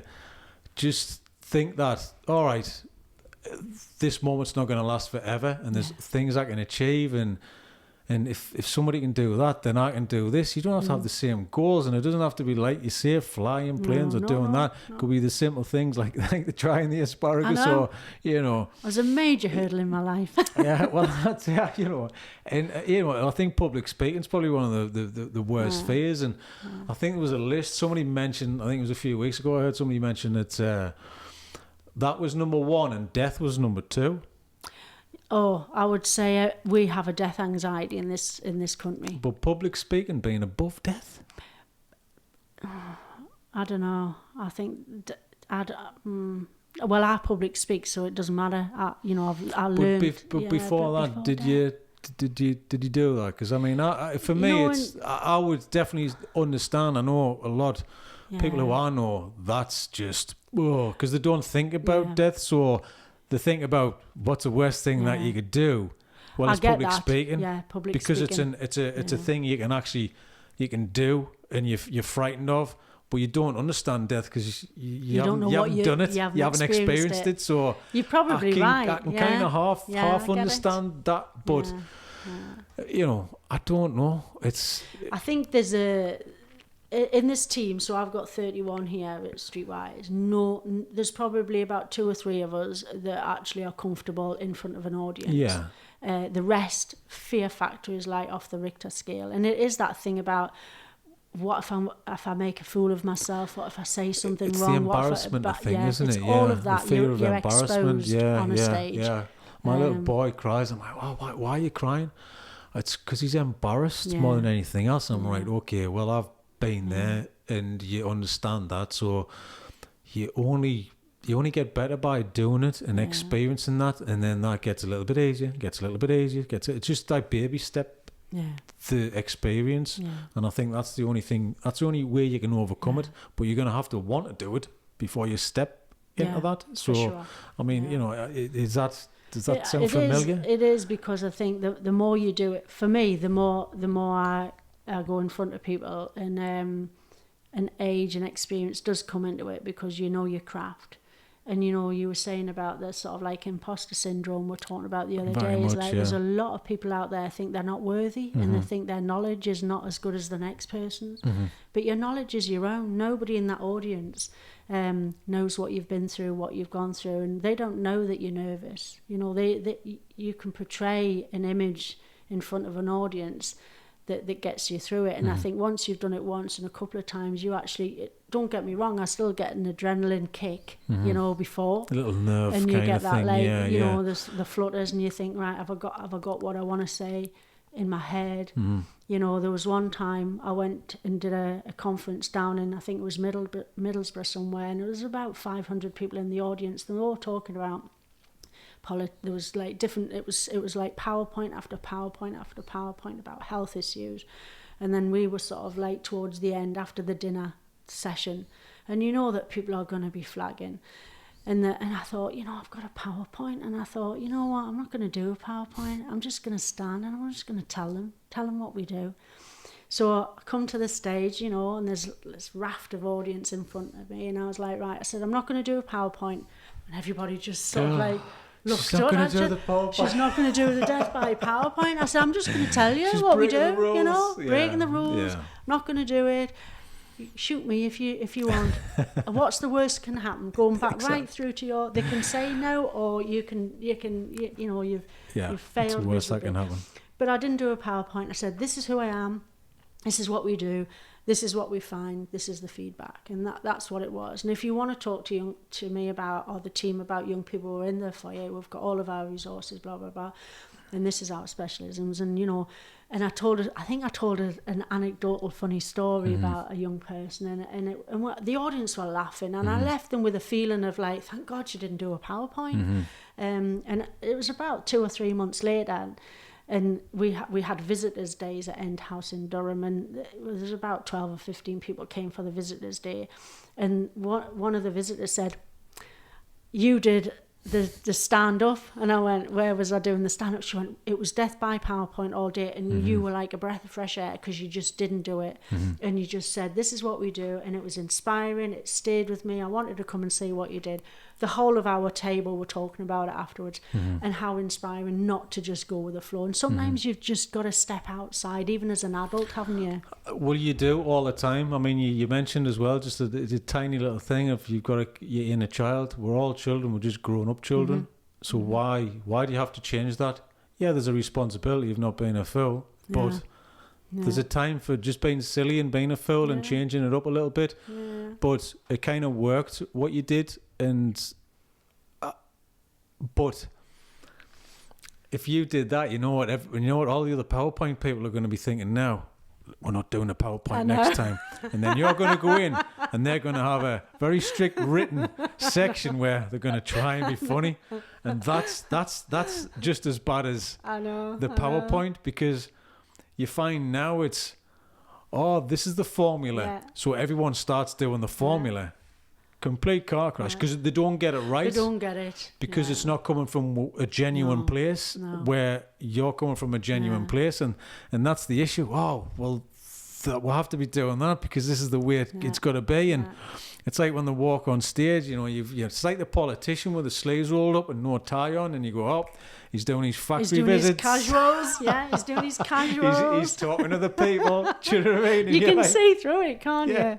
You go, you're talking to the people. It's laughable. You go, he's got his sleeves. I mean, there's a reason he's got his sleeves rolled up, obviously, because, you know, they're probably the H&S, the health and safety thing, and they've got to do this and that, but they all look the same, and they're all kind of, the mannerisms are the same, and the way they approach things are the same, and the way they answer the subjects are the same. You're like, oh God, can we not just have somebody just mix it up a little bit? Mix it up a bit, but just have somebody, even if you're genuine, but you're kind of playing with the same rules, apply, 80% or something like that. There should be a rule of 80% with everything.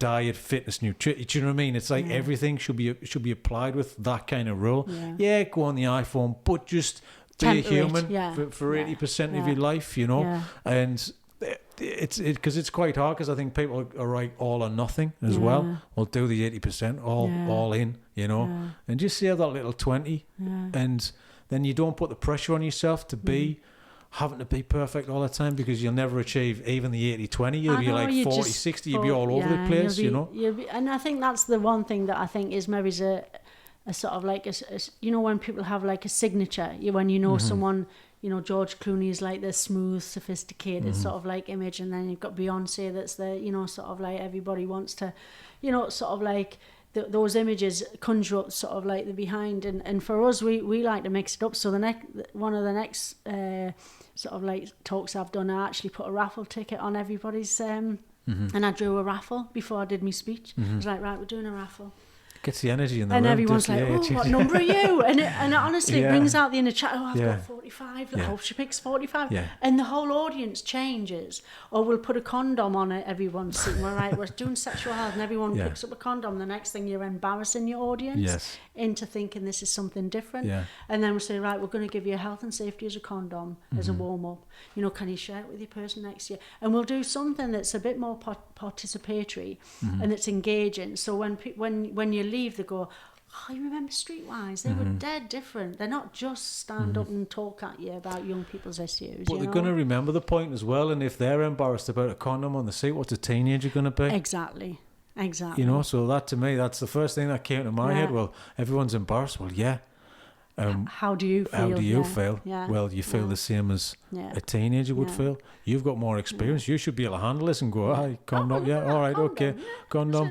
Even people won't even want they'll be like, it's a condom. They won't even say the word, It's a word, it's some letters formed into a word, and it comes out of your mouth. Exactly. What's the problem, And it's probably like you'll probably double down on what you're going to say, just because I might just edge it differently. And that's the nice thing about having been comfortable in your own skin and knowing what your chip colours are going to be that day. Yeah. You can mix it up a little bit, and you're from a position of knowing. Yeah. And when you talk about the imposter syndrome, that resonated with me when we first met, because for years I was thinking, how old do I have to be before I become a specialist in young people? Do I have to be an academic? Do I have to be somebody who's like a doctorate and all the rest of it? And I thought, actually, why are we pushing ourselves down that route? Because I've actually worked with young people for 35 years now, and it's like there's nothing you can't tell me that young people don't bring or share or are worried about. It changes and culture changes, but you're open to learning all the time. So for me, to be a specialist with working with young people is working with young people. Yeah. It's like if you're a specialist in coffee beans, it's because you've worked in coffee beans all your life, isn't it?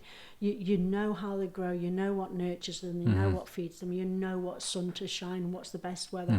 It's the same with working with young people and being curious and engaging and empowering and respectful. If you don't have any of those qualities, you shouldn't really be working with people, full stop, young people. So it's like, I count myself now as a specialist working with young people, but I still have that imposter syndrome thinking, well, do I know as much as the next person? But you'd be surprised how much you do know and you do share with others. And I love it. It's fascinating to me because, like we discussed when I met you, I mentioned the imposter syndrome, and somebody, it's just, I described it as, I feel I can't do this and I'm in the wrong room. I'm the one that everyone's looking at in the room that you're thinking, what's he doing here? That kind of thing. And somebody mentioned, because their child was suffering from imposter syndrome when they went to a university, and I thought, well, it's finally got a label, so at least people can address it now. It has a label, because we do need to. Usually, society needs to have a label before we can actually address the problem. Exactly. And now it has. Then people will go, oh, you've got imposter syndrome. Not you just feel like the odd one in the room and you can't handle this, but. That's every day, and it kind of happens. It affects your mental health because you might drop out because of feeling like that. Absolutely. And well, why not? Everyone walks in a room, and go. There's so many stories I hear about. Well, they're all looking at me, and I bet you they're thinking this about me. I bet you they're thinking that about me, and that's the imposter syndrome, isn't it? It's sort of. It's a tricky one, and especially mental health for young people, because, I think I read about. Suicide rates are the highest they've ever been for young people, and they are.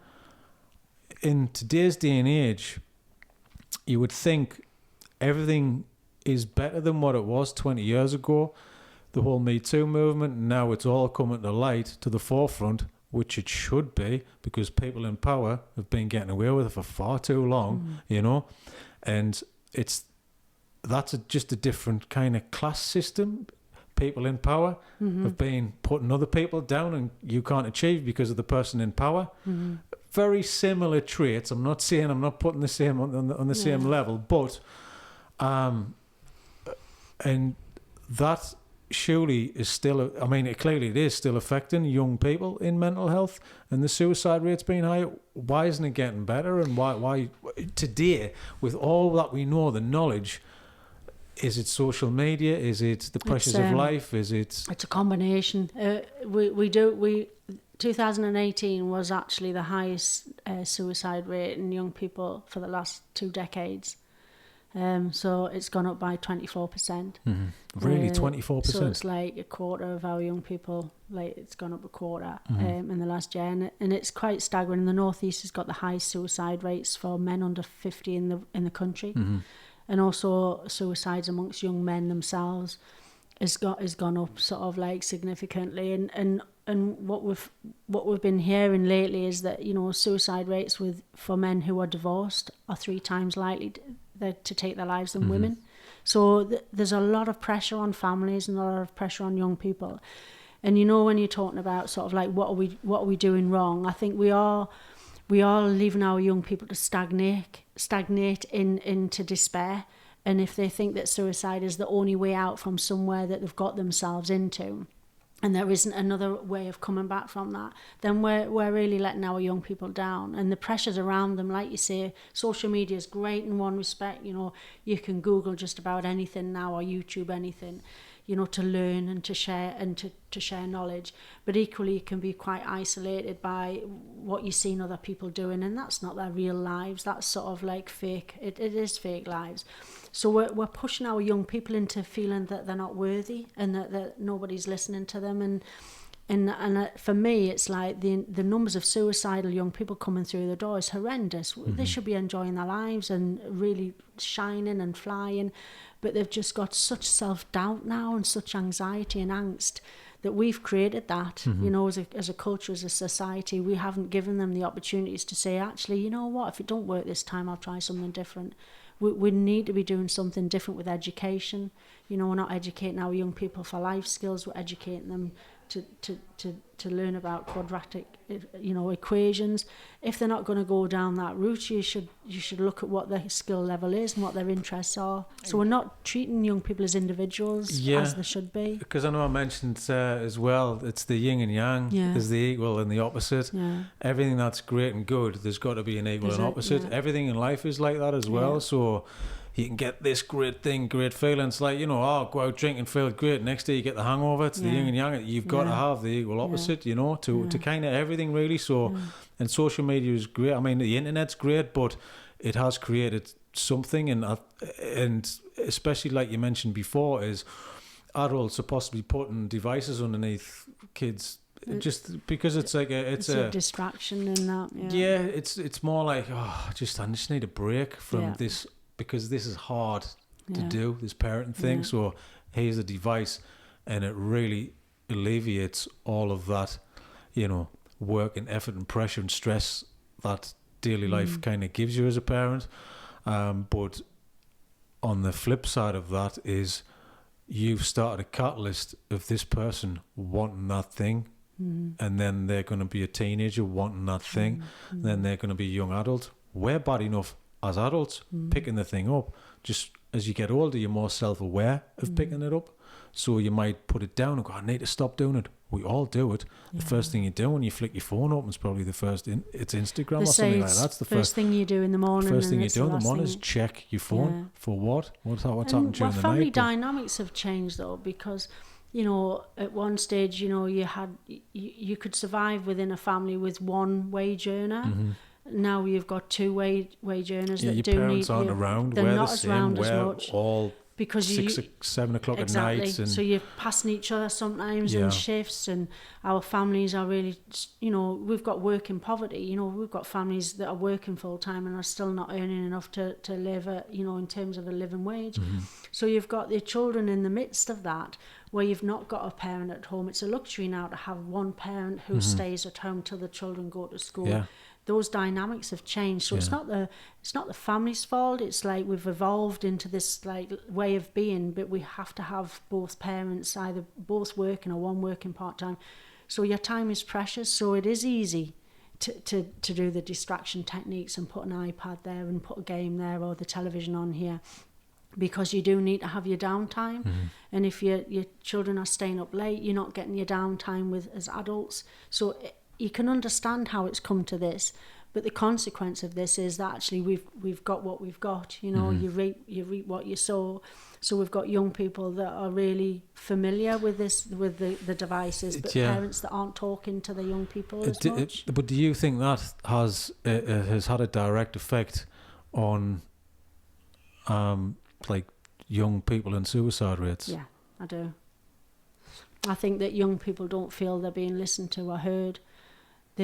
Some young people tell us that they can't talk to the parents. They couldn't begin to start having a conversation with them. They're really worried about what the parents will say because they can't judge them as much as they could. And yet parents will be the first to say, I wish they'd opened up. You know, so the two aren't quite connecting. So we've got to find a bridge between the two. So when a so today we had an 11-year-old that was suicidal in Streetwise and said every day she hates going into school because she's been horrifically bullied, and she keeps thinking of ways of ending her life because she doesn't want to be here. So we immediately bring the parent in and talk to the parent with the permission of the young person to say, you know, we need to share this with your mum because your mum needs to hear this because you're under 16, but also we have a duty of care. But you know, we're here to help and support you for that to get easier. But we immediately bring the parents in on those situations because it is a whole family approach that supports a child and nurtures a child. And if we can help the parents, give them the skills and the knowledge and the wherewithal to help hold the children and young people to keep them safe, then that relationship starts to bridge a little bit across that sort of like that gap. So I think we're all busy lives, and young people feel that sometimes their parents are too busy to listen to them. You know, we've had young people who have attempted to take their lives, and their parents are doctors and they're doctors and lecturers and high flyers, but they're not together as a family. But they're not present. They're not present. Yeah. They're not having a conversation. And because you know they're working so hard to well, I'm working hard to provide for you, and it's that conversation, you know, and we say the same things, but we're there to read the stories every single night. We'll make it a rule. And that's the most important. Have your rules, and even if you've just got that, when you don't have that, it has a massive effect on the kids because they're like, oh, no story. It's huge to them because that's their routine, and it's been set in stone since they were, you know, goes little. Back to those boundaries I was saying about pushing the boundaries. It's really important to hold the boundaries in place and to live by them and not let them flex too much because there's a strength in those boundaries. Like my stepson, when he comes to stay, he has milk and cookies for his tea. He's always had, before he goes to bed, he'll have a little drink of milk, cookie and a story, like you say. And I mean, he's coming on 12 now. And you think, when do you stop that? You know, when do you stop that, like, that important sort of, like, routine? But he lives for the milk and cookie. And if you don't have milk and cookies in, woe betide you, because you've got to go and get them. Yeah. And I think that's the security that we need to bring our young people up in, with knowing where they stand and where you stand as a parent, so that when they are struggling with suicidal thoughts, or they're in despair, or they've got themselves into situations where, you know, that either they're embarrassed or they've been hurt or harmed in some way, they need to come to their parents first and foremost to say, I'm not in a good place, and I need you to have that total, like, conversation and focus on me for this 10 minutes. I'm going to tell you something that's really important, and parents have to do that. So that's where we're missing the connectivity with a lot of our young people that are really worried.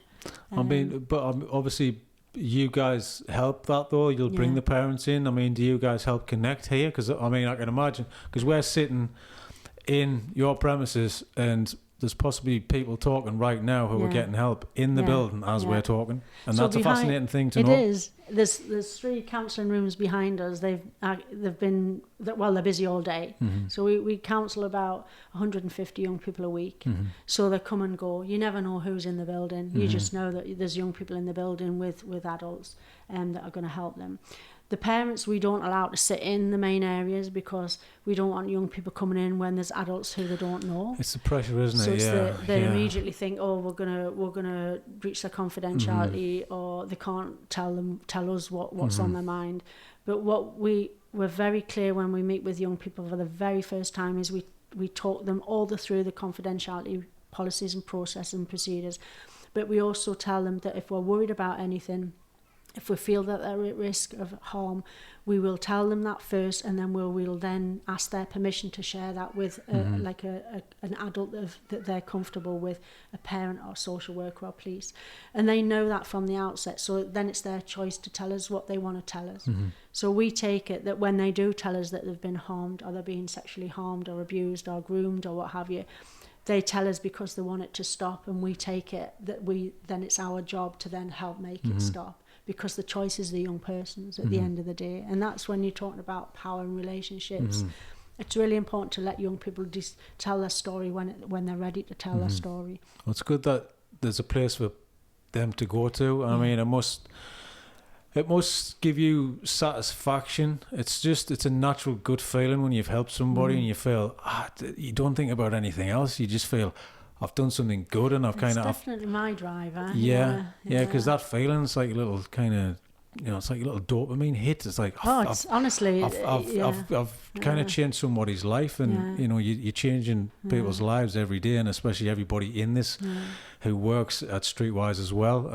But I mean, it's been fascinating talking to you, Mandy.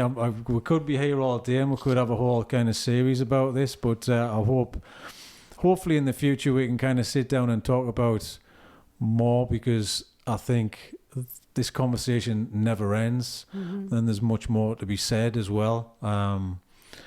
But if you can just tell everybody, where people can find you and the social media handles and all that kind of stuff, even though we've been banging on about it, this is what people are looking at, so this can help people as well as it's the yin and yang again. So we're based in the city centre in Newcastle, behind the gate in Blackfriars. Our website is www.streetwisenorth.org.uk. Our Twitter feed is Streetwise Newcastle. Our Instagram is Streetwise Newcastle. And you just need to go on our website, and it'll take you to all the Twitter feeds and what have you. And people can just walk in off the street as well. They can walk in anytime, make an appointment. The afternoons, they can ring up and make an appointment. You can self-refer for counselling on our website. It's got a referral form that comes straight through to us, and then we will text you an appointment. So if you're a young person over 16 or even under 16 that you want it to be sort of like private and just checking us out first, that's confidential. And we'll, young people are within their counselling therapy between 4 to 6 weeks. So we'll see them within the first week of their referral to have a conversation with them and explain if Streetwise is right for them, if they're right for Streetwise. And they can also message us. We have messages of questions or queries from young people on our Facebook site, so Streetwise Newcastle Facebook site.